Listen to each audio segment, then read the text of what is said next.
There is a story about a people who never built an empire, never conquered vast territories, never fielded massive armies. Every word you are reading right now exists because of them. They were called the Phoenicians, and almost no one remembers their name. Look at a map of the ancient world. Find the eastern coast of the Mediterranean. This sliver of coast is modern Lebanon. 4,000 years ago, it was Phoenicia, the most unlikely birthplace of a civilization that would change everything. The Phoenicians were not one nation. They never had a king who ruled them all. They were city-states, independent. Each city had its own king, its own gods, its own ambitions. They agreed on almost nothing, except one thing: the sea. Around 1200 BC, the ancient world collapsed. The Hittites fell, Mycenaean Greece fell, Egypt weakened, trade networks shattered.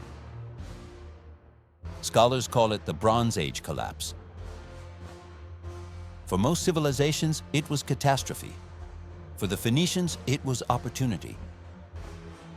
The great powers that had controlled Mediterranean trade were gone. Someone needed to fill the void. While empires crumbled, Phoenician cities survived. Their position on the coast protected them. Their ships gave them options. Within a century, they dominated trade across the entire Mediterranean. Think about what they achieved. A people with no empire, no great army, no farmland to speak of. And they connected the ancient world, not through conquest, through commerce. The Phoenicians understood something that empires never did. You don't need to own the world, you just need to trade with it.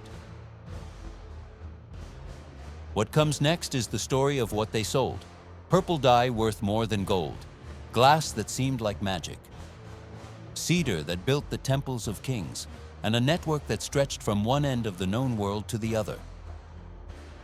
Chapter 2: The Lords of the Sea. Phoenician ships were the most advanced in the ancient world. They invented the birema, a warship with 2 rows of oars. Greek sailors called the North Star the Phoenician Star because Phoenician captains used it to hold course in darkness. The sea was not their obstacle, it was their weapon. What did they trade? Everything. Tin from Britain, silver from Spain, gold from Africa, linen from Egypt, ivory and spices from the East. Phoenician merchants connected markets that did not know each other existed. But a Phoenician captain knew. Cedar of Lebanon, the most prized wood in the ancient world. Egypt had no timber. Mesopotamia had no timber. King Solomon built his famous temple in Jerusalem with cedar from Tyre. The Phoenicians sold trees to every great power, and great powers paid whatever the Phoenicians asked. They mastered glass vessels that amazed every court in the Mediterranean.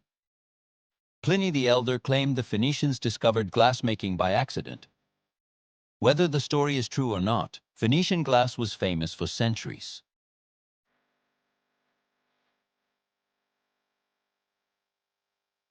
But their most legendary product was a color, purple, Tyrian purple, extracted from a sea snail called the murex.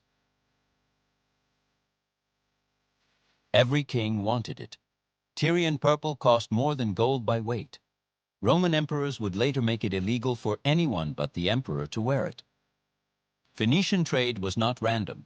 It was a network, planned, strategic. They established trading posts and colonies across the Mediterranean. North Africa, Spain. Each colony connected to the next, a chain of ports linking east to west. No civilization before them had built anything like it. And here is the remarkable thing. They did all of this without a central government. Each city-state acted independently.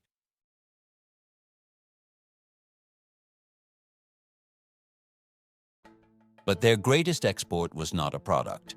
It was an idea. 22 symbols scratched onto clay. A system so simple a merchant could learn it in weeks. So powerful it would outlast every empire that ever existed. Before the Phoenicians, writing was a nightmare. Egyptian hieroglyphs used hundreds of symbols. Mesopotamian cuneiform used hundreds more.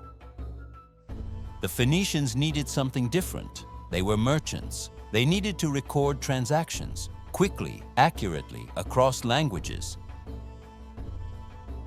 Every letter on this screen descends from marks Phoenician merchants scratched to track olive oil shipments. Think about what this means. The works of Plato, the plays of Shakespeare, the Declaration of Independence, the Universal Declaration of Human Rights, all of it traces back to a system designed by traders who needed a faster way to do business. The most transformative invention in human history was not created by philosophers. It was created by merchants trying to count barrels. The alphabet spread the way Phoenician goods spread, through trade.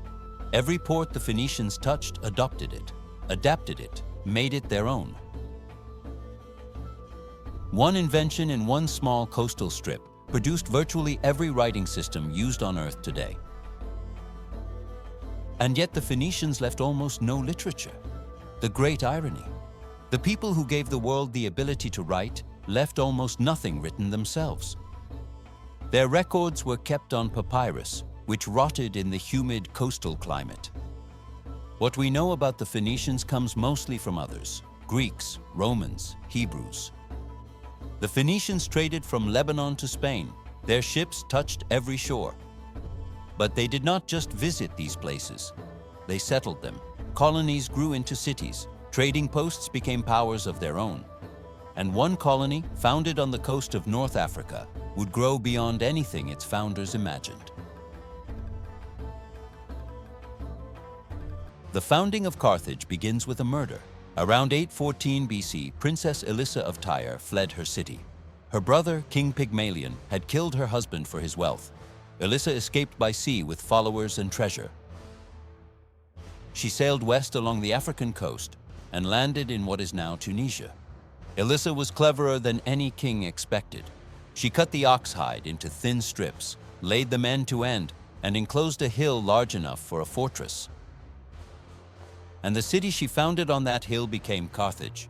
Carthage in Phoenician, the new city, born from a murder, built on cleverness. It was a fitting origin for what would become the most powerful city in the Western Mediterranean. Carthage inherited everything Phoenician and amplified it: the trading networks, the seamanship, the commercial instincts. But where the Phoenician city-states had remained small and independent, Carthage grew. It controlled the Western Mediterranean, North Africa, southern Spain, Sardinia, western Sicily. Its harbor was an engineering marvel, an outer commercial port for merchants, an inner circular harbor for its war fleet. 200 warships docked in a single formation. Carthage became wealthy beyond imagination. Its position on the North African coast made it the gateway between East and West.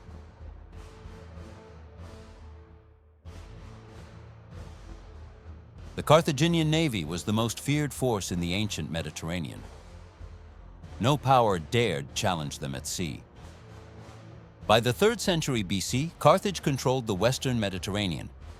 Its wealth was immense, its navy unmatched. But a new power was rising across the sea, a city in central Italy that had conquered the entire peninsula. A city that was ambitious, aggressive, and growing hungry for expansion. Rome. But Carthage also inherited something darker from its Phoenician roots: the worship of Baal Hammon and Tanit. Ancient sources claim the Carthaginians practiced child sacrifice. The conflict between Carthage and Rome was inevitable. Both wanted Sicily. The island sat in the center of the Mediterranean like a prize between two giants. A minor dispute over a Sicilian city gave Rome the excuse it needed. The First Punic War began. Rome was about to fight the descendants of those traders from the Lebanese coast.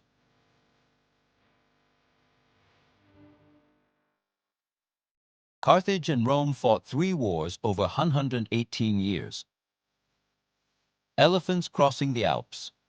The greatest military defeat Rome ever suffered, and a hatred so deep that Rome would not rest until Carthage was ash.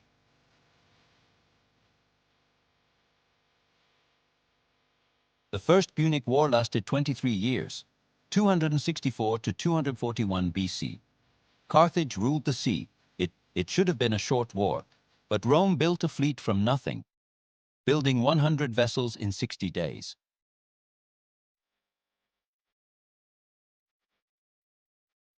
Rome lost fleet after fleet.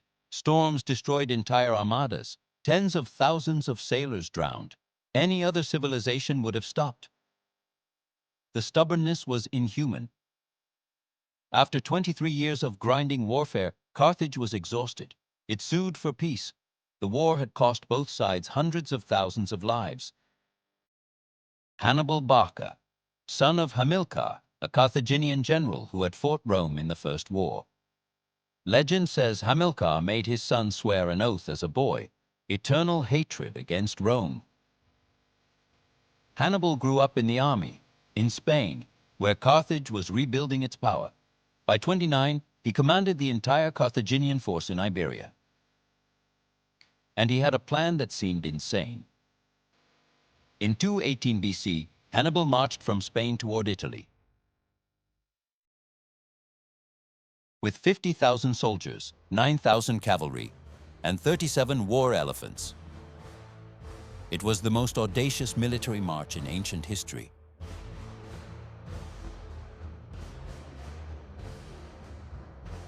Hannibal entered Italy with half his army gone. It did not matter. In 3 years, he won 3 devastating victories at Trebia, at Lake Trasimene. August 2nd, 216 BC, the worst day in Roman history. Hannibal encircled a Roman army of 80,000, then closed the trap. Between 50,000 and 70,000 Romans died in a single afternoon. Nothing like it had been seen before. After Cannae, Hannibal stayed in Italy for 16 years, but never delivering the final blow. And then Rome produced its own genius. Publius Cornelius Scipio then did what Hannibal feared most. He sailed to North Africa and threatened Carthage itself. In 212 BC, at Zama in North Africa, Hannibal and Scipio finally met. The Third Punic War was not a war, it was an execution. Carthage had tried to defend itself against a neighboring kingdom.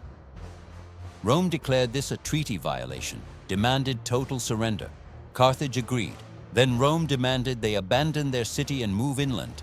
For a people born from the sea, this was a death sentence. For 3 years, Carthage resisted. Every citizen fought. Temples were melted for weapons. When the Romans finally breached the walls in 146 BC, it took a week of street fighting to take the city. The population was killed or enslaved.